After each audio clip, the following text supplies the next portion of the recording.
Hey everybody, it's Bill Bertrand with Chippewa Valley Mazda, and we're here at the Essential Car Care event. So first of all, I want to tell you a little bit about what happened today. So what we did is we put together an event to honor the educators in the Chippewa Valley. And what I mean by that is that we are offering a free oil change along with a high touch point cleaning on their vehicle if they brought it into our dealership. Today was the kickoff to our event. We had a lot of fun with it. We have a food truck kind of sitting behind us back here. We just wanted to celebrate the educators who went through the health crisis in the Chippewa Valley. So we had free lunch for everybody. We had the high touch point areas that we cleaned up on every vehicle.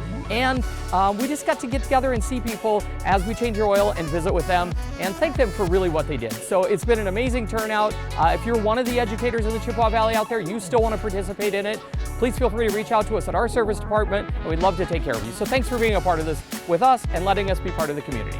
As teachers, we just do what we do because that's what we're passionate about, but it's really nice to be appreciated and have people show that appreciation in different ways.